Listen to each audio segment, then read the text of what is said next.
Please please. Okay, happy. Okay okay, thank you. यहाँ पर पढ़ लिया था लॉक शट कर्मा। हाँ, ये नाड़ी के बारे में हमें देखना था। तो मेजर तो इस फोन को बड़ा कर लेते हैं थोड़ा सा। हम्म,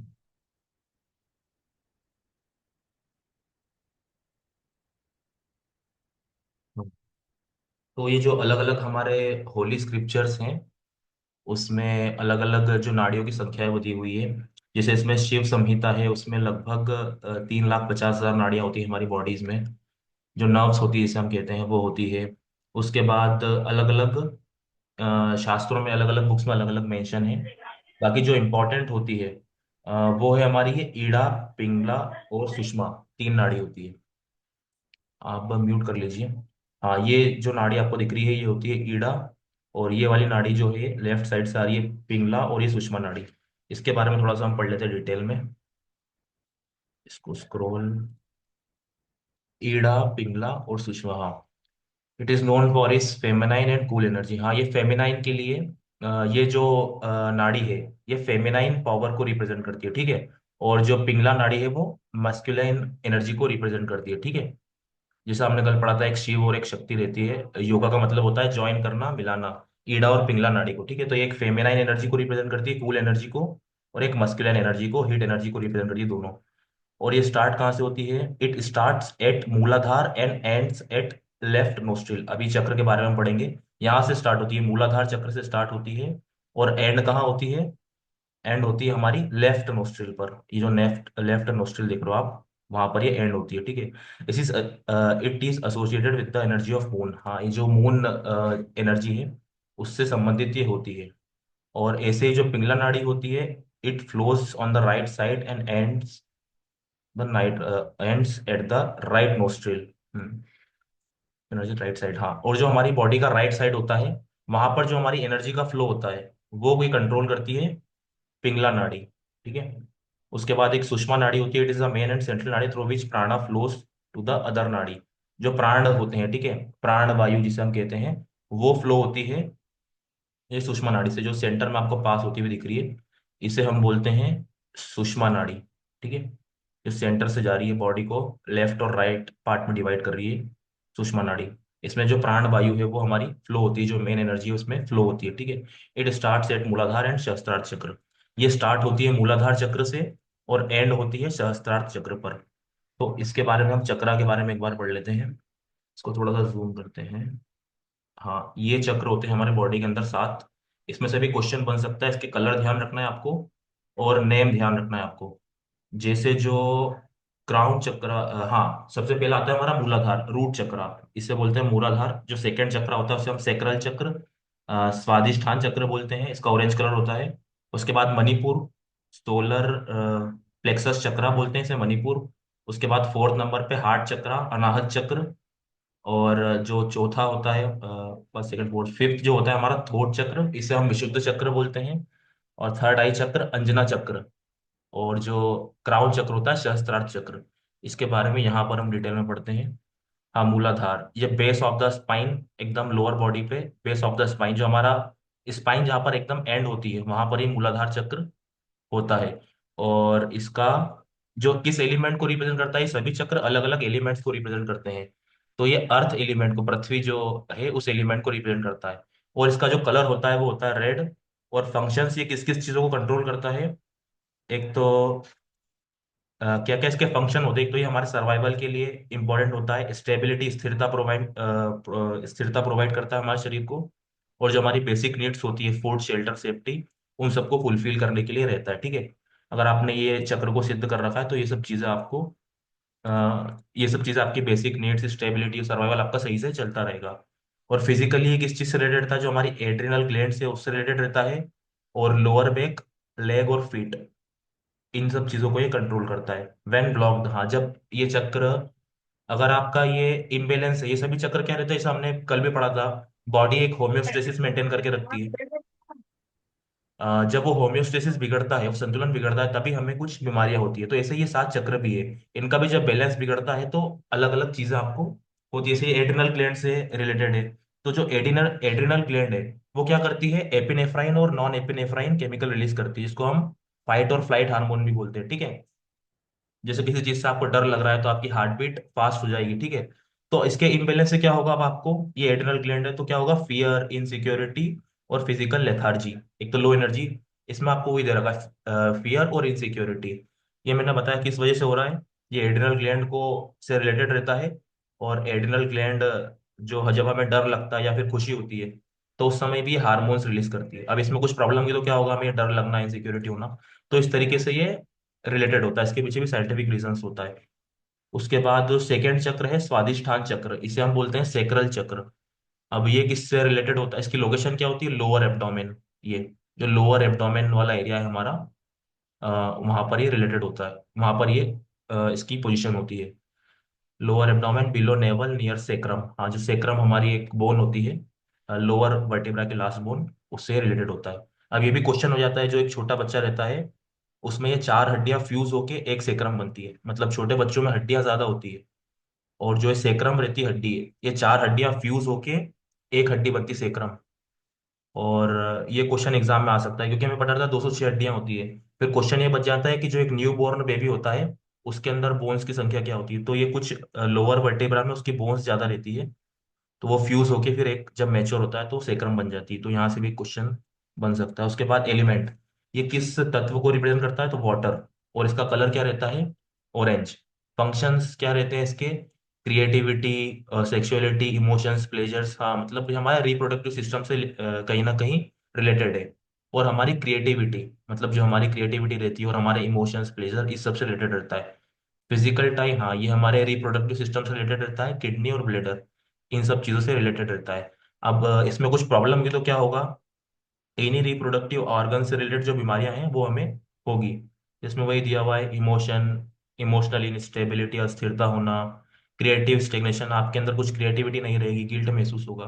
तो इस तरीके से है। उसके बाद तीसरा चक्र है मणिपुर, इसको बोलते हैं सोलर प्लेक्सस चक्र, एडमिट, ठीक है। हाँ, मणिपुर। अब इसके सिनोनिम्स भी आपको दे सकते हैं कंफ्यूज करने के लिए, कि सोलर प्लेक्सस चक्रा किसे बोलेंगे, तो ये मणिपुर आपको ध्यान रखना है, ठीक है। या फिर हार्ट चक्रा क्या होता है, फिर ऑप्शन में आपको दे दिया अनाहत चक्र। इस तरीके से इसमें से क्वेश्चन बन सकते हैं। उसके बाद ये मणिपुर चक्र आ गया, इसकी लोकेशन क्या होती है, मणिपुर चक्र की लोकेशन होती है ये हमारे हार्ट के थोड़ा सा नीचे, ठीक है। ये मणिपुर चक्र, इसके भी अलग अलग मंत्र होते हैं इसको सिद्ध करने के लिए, वो तो अलग चीज चली जाएगी। जैसे जो सहस्त्रार्थ चक्र है, इसके लिए ओम मंत्र होता है। जब कुछ मुद्राज होती है, वो तो खैर हमारे सिलेबस के आउट ऑफ सिलेबस चलाएगा। उसके बाद अनाज चक्र, इस सेंटर ऑफ चेस्ट में होता है। एलिमेंट, ये जो वायु तत्व है उसको रिप्रेजेंट करता है। मणिपुर पे थे हम, हाँ। अपर एब्डोमेन में होता है ये, अराउंड द स्टमक, स्टमक वाले एरिया के आसपास। फायर, अग्नि तत्व को रिप्रेजेंट करता है, इसका कलर होता है येलो। और इसके फंक्शंस क्या होते हैं, पर्सनल पावर, आपके अंदर कॉन्फिडेंस रहेगा, विल पावर अच्छी रहेगी, आपका डाइजेशन अच्छा रहेगा। और फिजिकली किस चीज से रिलेटेड होता है, अब ये इसके लोकेशन कहाँ है, एब्डोमेन, एब्डोमेन वाले एरिया में है। तो किससे रिलेटेड है, डाइजेस्टिव सिस्टम से रिलेटेड है। पेनक्रियाज और लीवर, इसकी हेल्थ से ये रिलेटेड है, ठीक है। अब इससे प्रॉब्लम क्या हो सकती है, अगर ये इम्बेलेंस होगा तो शेम, लो सेल्फ स्टीम रहेगी, डाइजेस्टिव इश्यूज रहेंगे आपको, ठीक है। उसके बाद चौथा आ जाएगा हमारा अनहद चक्र, हार्ट चक्र जिसे बोलते हैं। ये सेंटर ऑफ चेस्ट, जो हमारी थोरेसिक, जो हमारे स्टर्नम बोन है, वहां पर ये रिलेटेड रहता है। एक क्वेश्चन ये भी आ गया था अभी नेट में, जो क्लेविकल जॉइंट रहता है, जो स्टर्नम बोन जो हमारी एंड होती है, वहां पर एक जॉइंट आता है, तो वो कौन सा जॉइंट होता है, तो वो होता है एक ग्लाइडिंग जॉइंट होता है। इसमें कंफ्यूज हो गया था मे बी, जहां पर आपकी जो स्टर्नम बोन ऊपर एंड होती है, और वहां सर एक प्यूटी बोन जिसे हम कॉलर बोन बोलते हैं, तो वहां पर एक जॉइंट होता है, तो उसे क्या बोलते हैं, ऐसा एक क्वेश्चन आ गया था एग्जाम में। मतलब वो किस जॉइंट की कैटेगरी में आता है, उसमें ऑप्शंस दिए थे, उसका आंसर था ग्लाइडिंग जॉइंट रहता है वो, जहां पर हमारी कॉलर बोन और ये स्टर्नम, कॉलर बोन और स्टर्नम बोन जुड़ती है, वहां पर एक जॉइंट आता है, तो उसे हम बोलते हैं ग्लाइडिंग जॉइंट। तो अनाहत चक्र क्या होता है, सेंटर ऑफ चेस्ट, हाँ, चेस्ट में होता है, और ये वायु तत्व को रिप्रेजेंट करता है, इसका कलर होता है ग्रीन। और functions, love compaction, love compassion, connection, balance बना के रखता है बॉडी में। और जो हमारा अटैचमेंट रहता है लोगों के साथ, उन सब चीज़ों को ये कंट्रोल करता है, ठीक है। हार्ट, लंग, सर्कुलेटरी सिस्टम, इससे रिलेटेड है। और इससे रिलेटेड प्रॉब्लम क्या होगी, अगर ये चीज़ इम्बेलेंस है, अगर ये तत्व आपकी बॉडी में इम्बेलेंस है, तो आपको लोनलीनेस, हार्ट, लंग्स प्रॉब्लम ये होगी। ठीक है। जैसे अगर आप कुछ ज्यादा स्ट्रेस वगैरह ले लेते हो, या फिर कुछ किसी चीज का टेंशन ले लेते हो, ठीक है, तो उस समय आपको हार्ट से रिलेटेड प्रॉब्लम्स, टेंशन की वजह से कार्टिसोल लेवल बढ़ जाता है आपका, ठीक है, ये सर्कुलेटरी सिस्टम से रिलेटेड है, हार्ट से रिलेटेड है, तो सर्कुलेटरी सिस्टम से रिलेटेड आपको प्रॉब्लम हो जाएगी। तो इस तरीके से इसके इम्बेलेंस ये होता है। उसके बाद पांचवा आ जाता है विशुद्ध थ्रोट चक्र। इसकी लोकेशन क्या होती है? थ्रोट और नेक एरिया यहाँ पर रिप्रेजेंट होता है विशुद्ध चक्र। हाँ, थ्रोट एरिया में ये होता है विशुद्ध चक्र। विशुद्ध चक्र, throat area, element, ether, space. हाँ, अब ये स्पेस एक जो इथर वाला एक एलिमेंट है, इसको रिप्रेजेंट करता है। इसका कलर रहता है blue. Function communication, truth, self expression. ठीक है, आप जब किसी के अगर ये एलिमेंट आपकी बॉडी में सही है, मतलब सही मात्रा में है, तो आपकी जो कम्युनिकेशन स्किल अच्छी रहेगी, आप सही बोलोगे, आप सही से आप खुद को अच्छे तरीके से एक्सप्रेस कर पाओगे। ठीक है। फिजिकली अब ये थायराइड ग्लैंड से रिलेटेड है। उसके बाद वोकल कॉर्ड, जिससे हम बोलते हैं, कल लेरिंग्स फेरिंग्स इसके बारे में हमने डिस्कस किया था, यहाँ से क्वेश्चन बन जाता है, तो इससे रिलेटेड है। ठीक है। अब इसमें भी अगर इम्बेलेंस होगा तो क्या प्रॉब्लम होगी? Difficulty in speaking, dishonesty, throat issue. ठीक है। म्यूट करिए आपका माइक।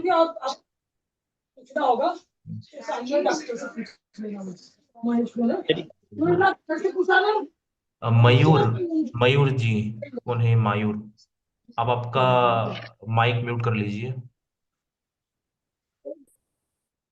ठीक है, ठीक है, thank you. Sorry sorry sir sorry. फिर कौन है? ठीक है, एडमिट। हाँ, थ्रोट, थायराइड। हाँ, तो इसमें भी क्या, थायराइड से रिलेटेड दो हार्मोन रिलीज करते हैं थायराइड ग्लैंड भी, T3 और एक T4, दो हार्मोन रिलीज करती है। तो ये भी अगर सही तरीके से हार्मोन रिलीज नहीं कर रही है तो फिर प्रॉब्लम होती है, गोइट्री, या फिर हाई हाई अगर ज्यादा सिक्रेट कर रही है तो उससे एक जाइगेंटिज्म या फिर डॉर्फिज्म, कोई बोना रह जाता है, किसी की हाइट बहुत ज्यादा बढ़ जाती है। तो ये इस टाइप की बीमारी से हो सकती है। ठीक है। उसके बाद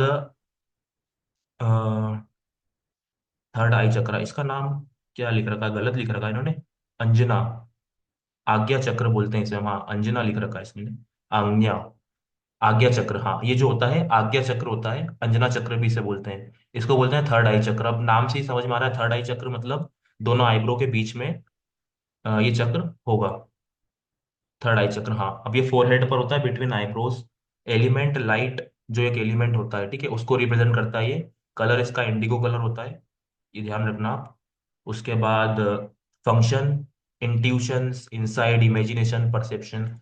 जो आपकी इमेजिनेशन की पावर रहती है आपके अंदर, परसेप्शन की, किसी चीज को भापना। ठीक है, जो हमारे इंट्यूशंस रहते हैं, इंट्यूशंस मतलब अंदर से कुछ आना, या फिर जैसे आप बोलते हो मुझे कुछ ऐसा लग रहा है अनहोनी होने वाली है, इस तरह की चीज को जो होता है वो हम इंट्यूशन बोलते हैं। तो ये सब चीजें किससे रिलेटेड होती है? आपकी इमेजिनेशन और परसेप्शन की, ये सब चीजें जो होती है आपके आज्ञा चक्र से रिलेटेड रहती है। अब ये पीनियल ग्लैंड से रिलेटेड होती है, स्मॉलेस्ट ग्लैंड होती है बॉडी की, पीनियल ग्लैंड, 0.2 ग्राम्स का वेट रहता है। तो ये पीनियल ग्लैंड से रिलेटेड होता है। उसके बाद इससे प्रॉब्लम क्या क्या हो सकती है हमें? Confusion, lack of clarity, headache, ये सब हमें से दिक्कत हो सकती है अगर ये एलिमेंट का इम्बेलेंस होता है तो बॉडी में। ठीक है। उसके बाद लास्ट चक्र है सहस्त्रार्थ चक्र, क्राउन चक्र। यहाँ पर देखा होगा आपने, या फिर आप जब किसी भगवान, हाँ, कहाँ क्राउन चक्र, या फिर जब आपने किसी भगवान का फोटो देखा हो तो उसमें भी उनके पीछे एक लाइट सी आपको चमकती हुई दिखेगी, तो वो ये आज्ञा चक्र रहता है, मतलब उन्होंने इसको सिद्ध कर रखा है। ठीक है। तो ये उस तरह की, या फिर किसी देवी देवता का फोटो देखा हो तो पीछे एक लाइटनिंग टाइप की आपको दिखी होगी, तो वो यही रहता है सहस्त्रार्थ चक्र। इसका ओम बीज मंत्र होता है, वो ओम होता है। Location top of forehead. हाँ, ये हेड के ऊपर होता है, कॉन्शियसनेस को रिप्रेजेंट करता है ये। ठीक है। उसका कलर इसका या फिर वाइट या वॉयलेट या फिर वाइट, आपने देखा हो किसी फोटो में, इमेजिन कर पा रहे हो आप तो, वाइट या फिर वायलेट कलर होता है। इसके फंक्शंस क्या होते हैं? स्पिरिचुअल कनेक्शन, इनलाइटमेंट और यूनिटी। हाँ, जैसा मैंने आपको बताया, ये स्पिरिचुअल कनेक्शन थोड़ा सा अध्यात्म से जुड़ा हुआ रहता है। इनलाइटनमेंट जो आप होता है, उससे रिलेटेड रहता है। और फिजिकली ये जो हमारा नर्वस सिस्टम रहता है और ब्रेन रहता है, उससे ये कनेक्टेड रहता है। Disconnect from purpose, mental fog. हाँ, अब इससे आपको मेंटल रिलेटेड इश्यूज हो सकते हैं, ठीक है। जैसे आपको कुछ पर्पस ऐसा लग रहा है हमारी लाइफ में कुछ पर्पस नहीं है, या फिर अपने गोल से डिस्ट्रैक्ट हो रहे हो बार बार। तो इस तरीके के आपको जो ब्रेन रिलेटेड डिफॉर्मिलिटी, जो ब्रेन रिलेटेड डिफॉर्मिलिटी होती है या फिर जो डिसीज होते हैं, वो आपको इससे हो सकते हैं। How they work. हाँ, ये किस तरीके से वर्क करते हैं ये। दे अलाइन विद सुषमा नाड़ी, सेंट्रल एनर्जी सिस्टम। हाँ, ये सभी चक्र जो सुषमा नाड़ी होती है, मैंने आपको बताया जो सेंटर से पास होती है, उसी से ये जो हमारी एनर्जी है फ्लो होते हुए नीचे से ऊपर की तरफ जाती है। और ये जो चक्र है, फिर ये धीरे धीरे सिद्धियां प्राप्त होती है इससे। और कुछ कुछ बीमारियों में भी इसके ट्रीटमेंट में मेडिटेशन से इसका जो शास्त्र है उसमें कुछ बीमारियों में भी इसके माध्यम से उनका ट्रीटमेंट हो जाता है, ठीक है। तो इस तरीके से वर्क करता है। इसमें बस हमें ये ध्यान रखना है, इसका कलर ध्यान रखना है, किस एलिमेंट को रिप्रेजेंट कर रही है ये ध्यान रखना है। इसकी लोकेशन हमें ध्यान रखना है, ये एग्जाम में आ सकता है। और किस ग्लैंड से रिलेटेड है, जैसे ये थायराइड ग्लैंड से रिलेटेड है, ठीक है, ये ध्यान रखना है हमें। और इसके एक नाम ध्यान रखना है, जैसे सेक्रल चक्र क्या होता है, स्वादिष्ठान चक्र होता है। या फिर रूट चक्र किसे बोलते हैं, एग्जाम में आ गया तो आपको ध्यान रखना है, मूलाधार चक्र को बोलते हैं, ठीक है। और इसमें नाड़ी में ऐसा आ सकता है, जो पिंगला नाड़ी है वो किसे रिप्रेजेंट करती है, तो फेमिनाइन एनर्जी को रिप्रेजेंट करती है। इस तरीके के क्वेश्चन इसमें बन सकते हैं, यही इसमें इतना इंपॉर्टेंट था। हाँ, और एक इसमें, हाँ, एक कल सर बता रहे थे, इसमें आपको ये ध्यान रखना है, जो पतंजलि योग सूत्र उन्होंने एक जो उनका ग्रंथ है उसमें 195 श्लोक्स होते हैं, 195 सूत्र होते हैं। और जो समाधि पद है उसमें मेडिटेशन के बारे में बात की उन्होंने। और साधना पद है उसमें प्रैक्टिस के बारे में उन्होंने बात की है। विभूति पद में पावर्स और सिद्धियों के बारे में बात की है। और कैवल्य पद जो है उसके अंदर रियलाइजेशन लिबरलाइजेशन के बारे में बात की उन्होंने, ठीक है। और क्या था, बंध। हाँ, बंध के बारे में पढ़ना था एक हमें। बंध का मतलब क्या होता है, Sanskrit word bandh which means to lock, hold और बाइंड। हाँ, हमें कुछ किसी चीज को लॉक करना, होल्ड करना या बाइंड करना, ये होता है बंध का meaning. Bandha, bandhas are included in pranayama and also mudra. हाँ, अब इसमें प्राणायाम में भी और मुद्राओं में भी बंधों के बारे में बहुत बंध जो है उसका जिक्र किया गया है। The aim of bandha is to lock prana in a particular area and redirect their flow into Sushumna nadi. इसका उद्देश्य क्या है, जो हमारे प्राणा है, जो प्राण, जो हमारी एनर्जी होती है बॉडी के अंदर, उसको लॉक करना है एक पर्टिकुलर एरिया में। जैसे जलंधर बंद, हम जैसे ये अलग अलग प्रकार के बंद करते हैं, जलंधर बंद में हम थ्रोट लॉक कर लेते हैं, तो वो जो एनर्जी है वो वहां पर लॉक हो जाएगी, ठीक है। फिर किसी बंद में हमने एब्डोमिनल रीजन में उस एनर्जी को लॉक कर लिया, ठीक है। फिर मूल बंद है तो उसको हमने, उड्डयन बंद है तो अलग अलग जगह पर ये जो एनर्जी है इसको हम लॉक करते हैं, ठीक है। Particular area redirect flow into Sushumna नाड़ी। और जो एनर्जी का फ्लो है वो किस तरफ जाता है, जो सुषमा नाड़ी जो हमारी सेंटर से पास होती है, जो हमने पहले डिस्कस किया था, वहां पर प्राणा का फ्लो होता है। Bandha are applied while practicing kumbhak mostly. Bandhas are applied while practice kumbhak. हाँ, अब सांस को रोकना क्या होता है, कुंभक कल हमने डिस्कस किया था, रेचक, पूरक और कुंभक। तो सांस को रोकना मतलब क्या होगा, वो कुंभक होगा। तो मोस्टली इसे अंतरंग कुंभक जो फेज होता है उसमें परफॉर्म करते हैं। अंतरंग कुंभक मतलब जब हम सांस लेते हैं उसके बाद पोज करते हैं, उसे होल्ड करते हैं, तो उसे हम बोलते हैं अंतरंग कुंभक, ठीक है। उसके बाद टाइप्स ऑफ बंधा। हाँ, ये पढ़ना था हमें, जलंधर बंद, उड्डयन बंद, मूल बंद। बहुत इजी टर्मिनोलॉजी है, भी इजी सा टॉपिक है। जलंधर बंद, उड्डयन बंद, मूल बंद और जीभा बंद। इसमें जीभ, टंग को हम फोल्ड करते हैं। तो ये जलंधर बंद क्या होता है, इट इज थ्रोट लॉक। हाँ, इसमें ये थ्रोट लॉक, इसमें हम जो हमारा चिन है उसे नीचे की तरफ टिल्ट करते हैं 45 डिग्री एंगल में।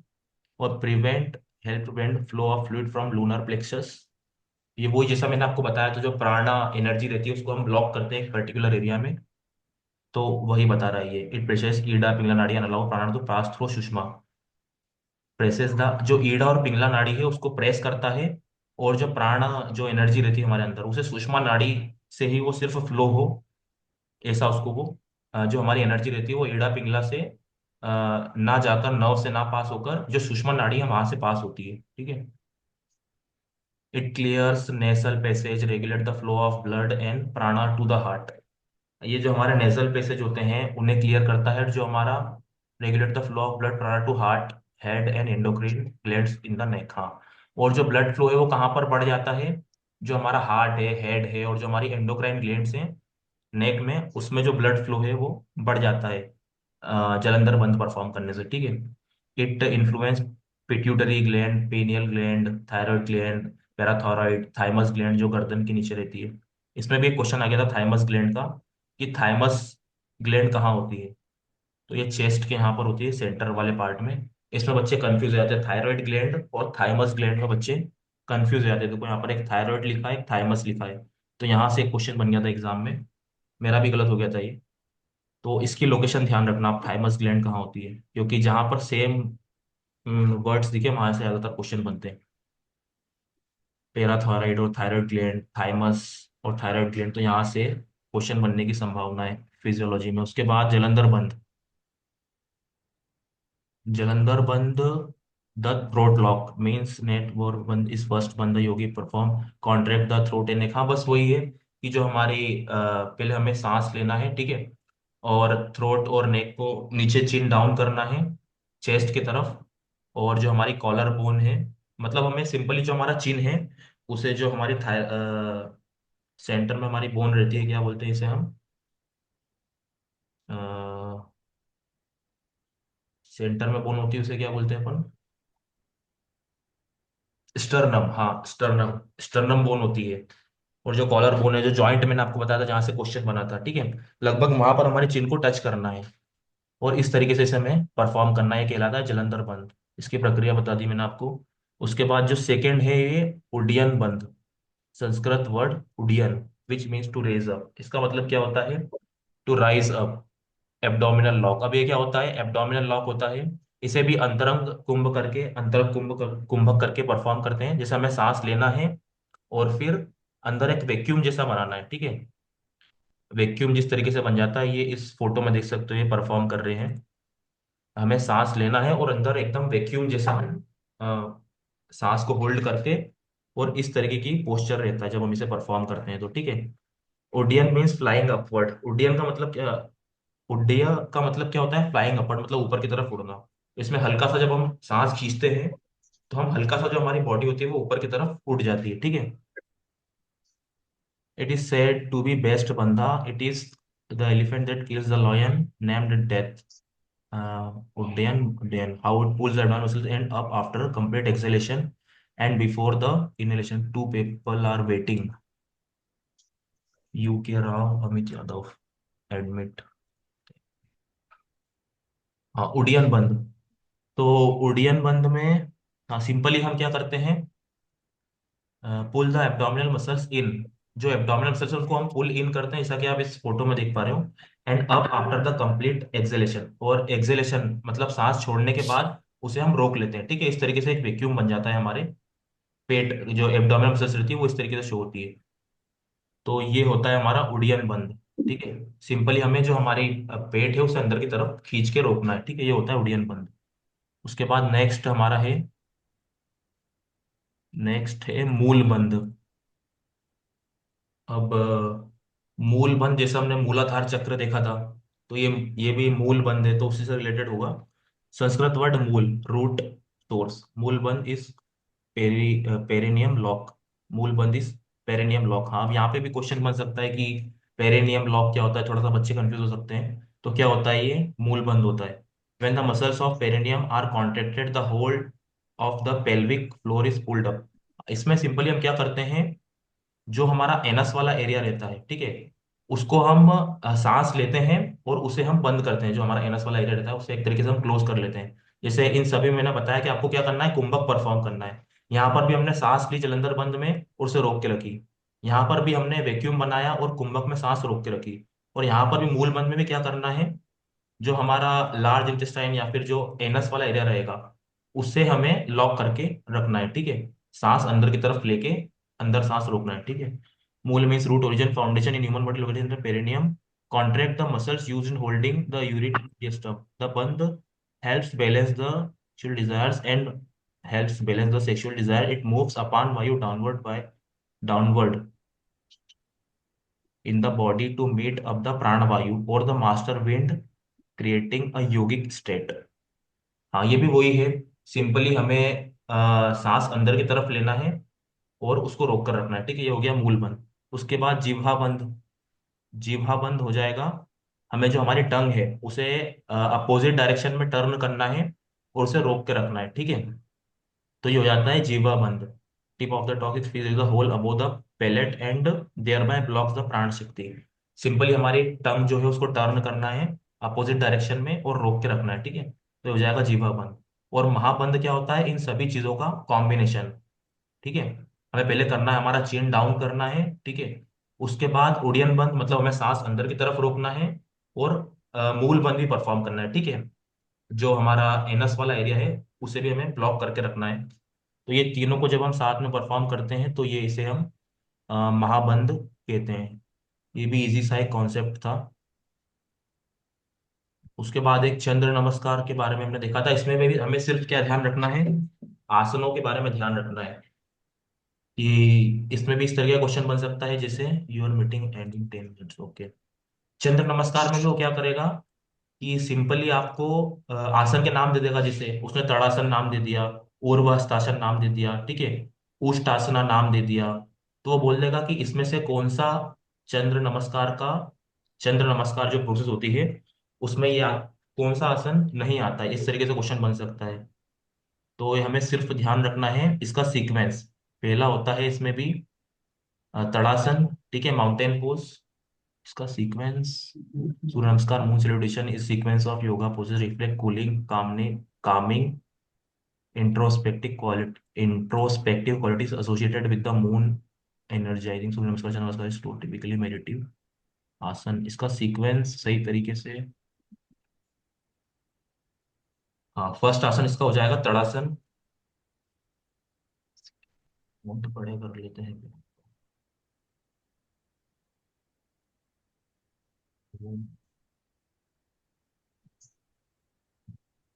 इसका हमें सीक्वेंस ध्यान रखना है सिर्फ कि चंद्र नमस्कार में कौन कौन से पोजिशंस रहती है या फिर कितने आसना करते हैं। तो सबसे पहले तो हो जाएगा एक तड़ासन, ठीक है, माउंटेन पोज।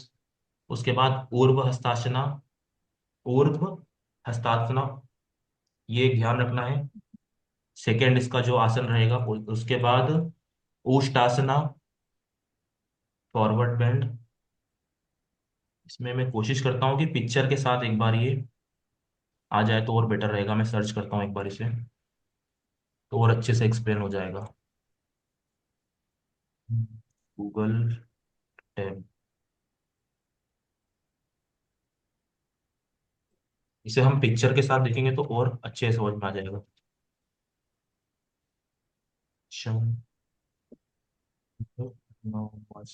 AAR नमस्कार। इसका सीक्वेंस भी मुझे थोड़ा सा गलत लग रहा है क्योंकि,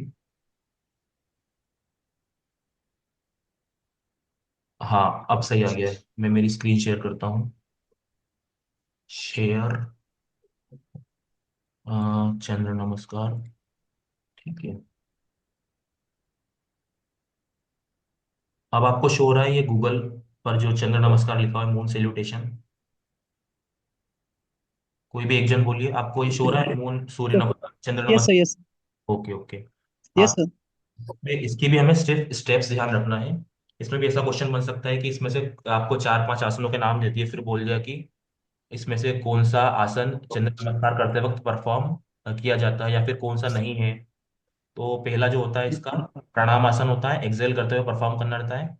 सेकंड रहता है हष्ट उत्साचना, रेज्ड आर्म पोज। सिंपली हमें हाथ पीछे की तरफ बेंड करना है खड़े होकर। और जो थर्ड रहेगा पाद हस्तासना, हैंड फुट पोज, ये रहेगा। उसके बाद जो नेक्स्ट स्टेप रहेगी अश्व सचलासना, इक्वेस्टेरियन पोज या फिर हॉर्स राइडिंग पोज। ये भी आ सकता है एग्जाम में कि इक्वेस्टेरियन पोज या फिर हॉर्स राइडिंग पोज किसे बोलते हैं। तो आपको ध्यान रखना है अश्व सचलासना को हम बोलते हैं, ठीक है। ये सूर्य नमस्कार में भी होता है, चंद्र में भी होता है। तो ऐसा भी आ सकता है कि वो कौन सा आसन है जो सूर्य नमस्कार और चंद्र नमस्कार में कॉमन होता है। तो कौन सा होता है? वो अश्व सचलासना, ठीक है। ये क्वेश्चन भी बन सकता है। उसके बाद एक्सेल और अर्ध चंद्रासना। हाँ, मतलब इसमें अर्ध चंद्रासन नाम से ही क्लियर है, आपको हाफ मून जैसा पोज बनाना है, जैसा मून होता है। तो फिफ्थ स्टेप रहेगी इसकी अर्ध चंद्रासना, ठीक है, हाफ मून पोज। उसके बाद सिक्स्थ जो है इसका दंडासना, प्लैंक पोज। ये भी आपको ध्यान रखना है, एग्जाम में ऐसा भी आ सकता है कि प्लैंक पोज किसे कहते हैं। तो जो दंडासना रहता है उसे हम प्लैंक पोज बोलते हैं, ठीक है, सिंपली इस पोजिशन में आना है, सिक्स्थ स्टेप। सेवंथ स्टेप रहेगी इसकी अष्टांग नमस्कार, ये भी दोनों में कॉमन रहता है, सूर्य नमस्कार में भी कॉमन है ये, और ये चंद्र नमस्कार में भी कॉमन है, तो ये भी क्वेश्चन बन सकता है। अष्टांग नमस्कार सेवंथ स्टेप होती है। उसके बाद एट्थ स्टेप होती है इसकी भुजंगासना, सिंपली कोबरा पोज। ये भी एग्जाम में आया हुआ क्वेश्चन है, कोबरा पोज किसे बोलते हैं, भुजंगासन को। तो एट्थ स्टेप हो गई भुजंगासन। फिर पर्वतासन, माउंटेन पोज, नाइन्थ स्टेप। उसके बाद फिर टेंथ स्टेप इसकी हो गई अस्त्रचलासना, इक्वेस्टेरियन पोज। उसके बाद इलेवंथ स्टेप फिर वापस से हम आ गए हाफ मून पोज पे, अर्धचंद्रासना। और जो इसकी लास्ट स्टेप रहेगी पाद हस्तासना, ठीक है। और फिर थर्टींथ स्टेप, इसमें 12 की 14, हाँ, 12 स्टेप्स रहती हैं सूर्य नमस्कार में, और जो चंद्र नमस्कार है उसमें 14 स्टेप्स होती है, ठीक है। तो उसके बाद इलेवंथ, हाँ, इलेवंथ स्टेप थी हमारी अर्ध चंद्रासना। उसके बाद इस पर आ जाएंगे हम पाद हस्तासना, हैंड फुट पोज। और फिर वापस से हम धीरे धीरे स्टार्टिंग पोजीशन में आ रहे हैं इसमें, हस्त उष्टासना, और फिर प्रणामासन। वापस से हम स्टार्टिंग पोजीशन में आ गए, ठीक है। तो ये बस आपको नाम कुछ ध्यान रखने हैं, कुछ जैसे डिफरेंट हो रहे हैं, इसमें एक कॉमन है, ये वाला आसन जो है अष्टांग नमस्कार आसन कॉमन है इसमें। और कुछ कुछ अलग है इसमें आसन, जैसे प्लैंक पोज है। उसके बाद ये अर्ध चंद्रासना है। तो ये आपको इसमें ध्यान रखना है, बस चंद्र नमस्कार में इतनी चीजें करना है हमें। उसके बाद स्लाइड चेंज हुई है, लाइफ स्टाइल डिसीज के बारे में पढ़ लेते हैं। स्लाइड चेंज जो मैंने की है वो शो हो रही है आपको, Yes, sir. Life style disease. Life style disease में सिंपली ये क्वेश्चन बन सकता है कि जो ओबेसिटी है उसके लिए क्या क्या, स्टार्टिंग से ही पढ़ते हैं इसे, लाइफस्टाइल डिसीज। हाँ, अब लाइफस्टाइल डिसीज क्या होता है कि अगर जो हमारी लाइफस्टाइल है वो अगर सही नहीं है, तो उसकी वजह से कुछ हमें बीमारियां हो सकती है। तो उन्हीं बीमारियों के बारे में हमको पढ़ना है, और ये योगा चैप्टर है। तो उन बीमारियों में किस तरीके से योगा हमारी हेल्प कर सकता है, ये हमें पढ़ना है, कि कौन कौन से योगा किस किस बीमारियों में हमारी हेल्प कर सकते हैं, वो हमें इस टॉपिक में पढ़ना है। तो एक तो जनरली ओबेसिटी है, कि हमारी फिजिकल एक्टिविटी ज्यादा नहीं होती तो हम ओबेस हो जाते हैं। हाइपरटेंशन, अगर हमारी स्ट्रेसफुल लाइफ है तो हाइपरटेंशन, डायबिटीज, इसमें से बहुत सी जो बीमारियां हैं वो होती हैं स्ट्रेस के कारण। स्ट्रेस के कारण क्या होता है, कॉर्टिजोल रिलीज होता है, और जो हमारा हार्मोनल इम्बेलेंस, जो हमारी बॉडी का जो हार्मोनल बैलेंस होता है, होम्योस्टेसिस होता है, वो बिगड़ जाता है। और बहुत सी बीमारियां स्ट्रेस के कारण होती है, ठीक है। तो इसे हाई कोलेस्ट्रॉल देख रहे हो आप, कैंसर, डिप्रेशन, इनफर्टिलिटी, अगर आप स्मोकिंग वगैरह कर रहे हो, अल्कोहल कंजप्शन कर रहे हो, रोड ट्रैफिक एक्सीडेंट। अब ये भी स्ट्रेस का कारण हो सकता है कि अगर आप स्ट्रेस में हो तो आप कॉन्सेंट्रेट नहीं कर पा रहे हो जब आप ड्राइव कर रहे हो, तो आपका रोड एक्सीडेंट हो सकता है। तो इन बहुत सी बीमारियों की जड़ होती है स्ट्रेस, ठीक है। अब इसकी कैरेक्टरिस्टिक्स, नॉन कम्युनिकेबल डिसीज होता है ये। उसके बाद लॉन्ग कोर्स, जैसे आप बहुत समय तक अगर किसी स्ट्रेसफुल कंडीशन में हो तो आपको ये बीमारियां हो सकती है। जैसे अगर ओबेसिटी है, आपको लग रहा है स्टार्टिंग स्टेज में कि मेरा वेट ग्रेजुअली इंक्रीज हो रहा है, और इनिशियल स्टेज में अगर आपने फिजिकल एक्टिविटी करना स्टार्ट कर दी, तो आप ज्यादा ओबेस होने से बच जाओगे, ठीक है। लेट डायग्नोसिस, मतलब आपने इलाज अगर लेट कर रहे हो किसी बीमारी का, तो फिर वो धीरे धीरे एक्यूट से क्रोनिक हो जाती है, ठीक है। मोर कॉम्प्लिकेशंस, इंसिडेंस, अभी इंसिडेंस लिखे हैं कि कितना प्रतिशत लोग हैं, लगभग 30 से 40% लोग ओबेसिटी, उसके बाद डायबिटीज, ये इतना इंपॉर्टेंट नहीं है। Factor which increase health issue, हाँ, अगर आपकी डाइट अच्छी नहीं है तो हो सकता है, अगर आप जंक फूड खा रहे हो, आपकी कुछ जॉब वगैरह ऐसी है जिसके कारण आप अपने डाइट पे ध्यान नहीं दे पा रहे हो, या फिर फास्ट फूड खा रहे हो, टोबैको, स्मोकिंग, अल्कोहल, ये सब अगर कंज्यूम कर रहे हो, फिजिकली अगर आप इनएक्टिव हो तो हो सकता है, पॉल्यूशन इसका कारण हो सकता है, अगर आपकी सिटी में पॉल्यूशन ज़्यादा है, और स्ट्रेस, जैसा मैंने आपको बताया था, सभी बीमारियों की एक जो जड़ होती है वो स्ट्रेस होता है। उसके बाद फूड हैबिट्स, जिसे जो आर्टिफिशियल इंग्रेडिएंट्स फूड में डले रहते हैं, प्रिजर्वेटिव, जैसे आप चिप्स वगैरह खा रहे हो, या फिर कुछ चीजें ऐसे खा रहे हो जिसमें आर्टिफिशियल इंग्रेडिएंट्स मिले हुए रहते हैं, ताकि उसकी जो लाइफ स्पेन है वो उस चीज का वो बढ़ जाए, जो भी आप खाद्य पदार्थ खा रहे हो उसका। चेंज इन फूड हैबिट, अगर आपके खान पान की चीजें बदल गई है। क्वालिटी ऑफ फूड, अगर आप सही अच्छी क्वालिटी का फूड नहीं खा रहे हो, अगर आप शुगर ज्यादा कंज्यूम कर रहे हो फूड में, या फिर कैलोरी ज्यादा खा रहे हो। Smoking, tobacco injurious to health, ये इतना इंपॉर्टेंट नहीं है। इसमें कुछ कुछ इसके अ, वो दिए हुए साइड इफेक्ट कि अगर आप ये कंज्यूम करते हो तो ये इतना इंपॉर्टेंट नहीं। Sedentary life style, basic basic चीजें हैं। Obesity prevention. अब हम इसके ऊपर आ जाते हैं कि इन प्रॉब्लम्स में हमें क्या क्या आसन या फिर क्या योगा किस तरीके से हमें हेल्प कर सकता है, ये जो लाइफस्टाइल डिसीज होती है इन सब से बाहर निकलने में या फिर इनसे ओवरकम करने में, ठीक है। तो ये जो कुछ आसन्स मैंने दे रखे हैं, इंपॉर्टेंट इंपॉर्टेंट मैंने छाट के निकाले हैं, इसमें से ही क्वेश्चंस बनते हैं, मैंने प्रीवियस ईयर भी लगाए हैं, तो इसकी आप कुछ टेक्निक बना सकते हो। जैसे ओबेसिटी के लिए क्या क्या होते हैं आसन्स फायदेमंद रहेंगे। एक तो तड़ासन, कटी चक्रासन, पवन मुक्तासन, मत्स्यासना, हलासना, पश्चिमोत्तासना, अर्ध मत्स्येंद्रासना, धनुरासन। अब इसके लिए मैंने कुछ ट्रिक बनाई थी। जैसे ओबेसिटी के लिए वॉट